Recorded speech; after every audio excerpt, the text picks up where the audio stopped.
আজকে আমরা দেখব বিজ্ঞান ও কুসংস্কার রচনাটি, যেটা এবারের মাধ্যমিকের জন্য অত্যন্ত গুরুত্বপূর্ণ। তো এটা পুরো রচনাটা আছে, আপনারা পুরো ভিডিওটা দেখুন। বিজ্ঞান ও কুসংস্কার ভূমিকা।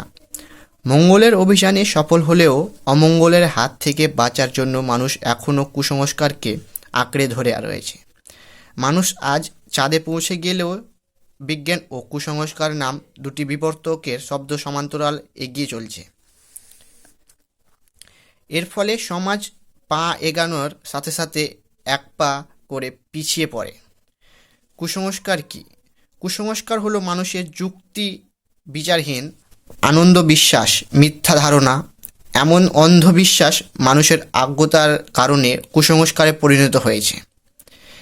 বিজ্ঞানের যুগের মানুষ তন্ত্রমন্ত্র, ঝাড়ফুঁক করে, ভূত প্রেত, ডাইনি ইত্যাদি ভয়ে মরে। বিজ্ঞানের জয়যাত্রা। বিজ্ঞানের বিভিন্ন আবিষ্কারের মধ্যে দিয়ে মানুষ তার জীবনযাত্রার মান উন্নতি করেছে। আদিম মানুষ যেদিন আগুন জ্বালাতে শিখেছে, সেদিন পরোক্ষভাবে শুরু হয়েছিল বিজ্ঞানের জয়যাত্রা। মানুষ তার প্রয়োজনে বিভিন্ন জিনিস বানাতে শুরু হলো গবেষণাকারী পরীক্ষা নিরীক্ষা। কিন্তু বৈজ্ঞানিক আবিষ্কার ও বৈজ্ঞানিক বোধ এই জিনিস নয়। আগেরটা দূর করার জ্ঞানের আলো আনাই বিজ্ঞানের উদ্দেশ্য। তার জন্য বৈজ্ঞানিক বোধ বিকাশে ঘটাতে হবে। আর এই বিকাশ বোধ জাগ্রত হলেও সমগ্র উন্নতি ঘটবে জাতির ইতিহাসে। বিজ্ঞান ও কুসংস্কার। বৈজ্ঞানিক বোধ বিকাশের ক্ষেত্রে রয়েছে বিভিন্ন প্রতিবন্ধকতা। এর মধ্যে রয়েছে অন্ধ কুসংস্কার। বিজ্ঞান মনস্কতায় মানুষের এই মহত্ব দূর করতে পারে। মানুষ আজও অলৌকিক তাকে বিশ্বাস করে। শিথিল অনুরার ধর্মানুষ্ঠানে তার মগ্ন। এটা হচ্ছে মগ্ন, গয়ে দন্তা নয়, মগ্ন। বিজ্ঞানী মানুষের মধ্যে সপ্ত সত্যকে জাগিয়ে তুলতে পারে। কুসংস্কার দূরীকরণ ও বৈজ্ঞানিক বিকাশ। আধুনিক বৈজ্ঞানিক ভিত্তিতে যুগে বিজ্ঞানী অবহেলিত। এখন সমাজে বিজ্ঞানী ছাত্র শিক্ষক হয়েও তারা নিজেরাই বিজ্ঞান বিমুখ।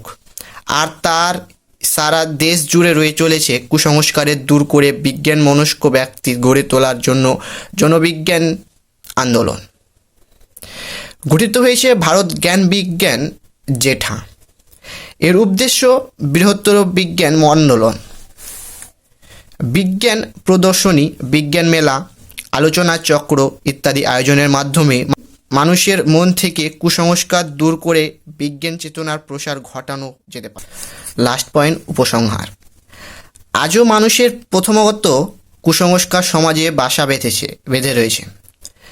বিজ্ঞান যদি মানুষের মধ্যে অন্ধকার দূর করতে না পারে, তাহলে বড় বড় আবিষ্কারের ক্ষেত্রে তার যাতে আবেদনই থাকুক না কেন, সব অন্ধহীন হয়ে যাবে।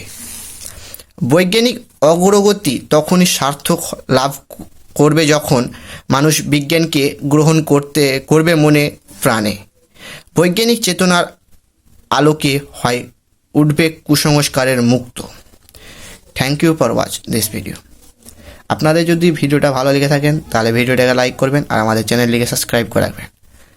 আর কারা কারা মাধ্যমিক পরীক্ষা দেবেন ওরাও কমেন্ট করে দেবেন। এটা মাধ্যমিকের জন্য ভেরি ভেরি ইম্পর্টেন্ট।